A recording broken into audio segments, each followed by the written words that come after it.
Hello, I'm Lelda Smits for the Finance News Network, and joining me today is Tracy Weslowski, CEO of ProEdge Media Corporation, the publisher of ProEdgeWired.com.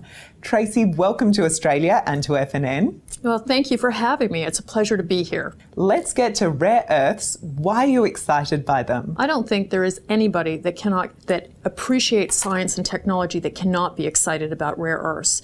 If we can get a sustainable amount of production of rare earths that are outside of China, we can have a pricing mechanism that people can count on, and I cannot wait to see the new innovations and technology that occur as a result of it. And what is happening in the rare earths market? Well, I think another reason to be very excited about rare earths and the market in particular is if you've been tracking them since the beginning of 2009, the market caps have all increased on average approximately 520%. So it's a lot to get excited about. And why do you believe we have seen prices rise as much as they have? Well, the reason is someone woke up about 4 years ago and said, wow, look, the Chinese currently are controlling 95% of the processing and 90% of the world's control of rare earths.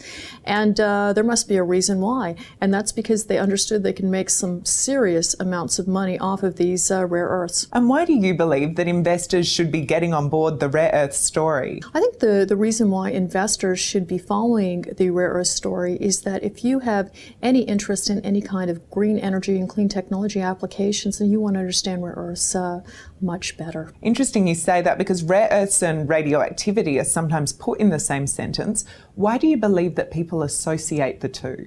The people that often utilize rare earths and radioactive together in the same sentence are obviously I would argue are misinformed. You want to put rare earths, and obviously you usually have uranium and or thorium on the same properties. So I think it's usually people that don't understand rare earths properly or do not understand uranium properly that like to use the radioactivity term. Looking closer at rare earths companies, who are you currently working with? Well, that's an interesting question. Currently, I work with over 40 publicly listed rare earth companies, but I'm also tracking nearly 400 publicly listed companies worldwide.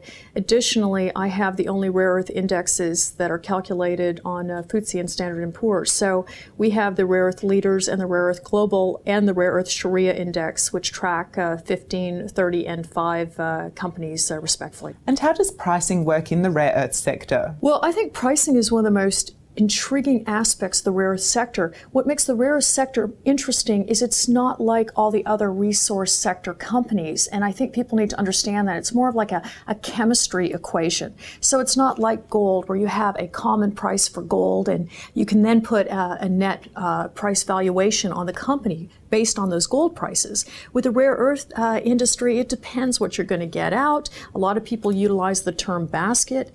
It's inaccurate, so as an investor, it's very complex in actually investing in these rare earth stocks. And in addition to that, we don't have a futures market, so it's a complex topic to understand. So Tracy, which companies do you think are doing a particularly good job of developing rare earths and bringing them to market? Well, I mean, clearly Lynas is a front runner. Lynas and Molycorp, and right now we're all waiting to see what happens with both of them in the near future, and that's going to affect the rest of the market. As for the rest of the companies in the market, I like to keep my opinions to myself with regards to which ones I think are front leaders. However, I think if you look at market cap size, that's usually how I like to base my recommendations. Now, Lynas Corporation is the largest rare earth stock on the ASX, but licensing issues appear to have put maiden production behind schedule. So, Tracy, do you think that Lynas will be able to secure the operating license that it needs to start production? Oh, absolutely. I think that Lynas is a very intriguing topic, and I have to be honest with you. I've been a front runner in discussing my questioning of this anti-processing facility movement that supposedly comes out of Malaysia. Having dealt with the Malaysian government and the Malaysian people over the last many years, the entrepreneur spirit there and their catalyst for bringing people around the world to open their companies there and to base them there has always been very, very high. I'm very surprised by the negative PR that's occurred. I'm suspicious of the sources behind it.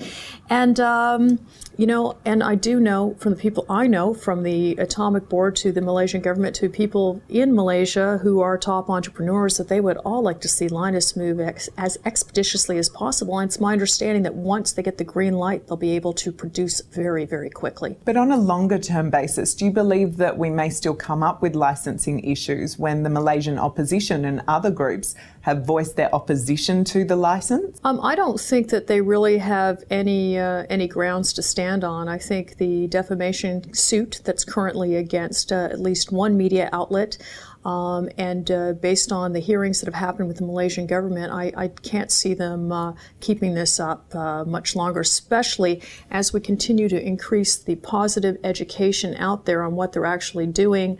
I see them gaining a lot of support with the Malaysian community, and I don't see this being an issue. Now, China is the major global producer of rare earths.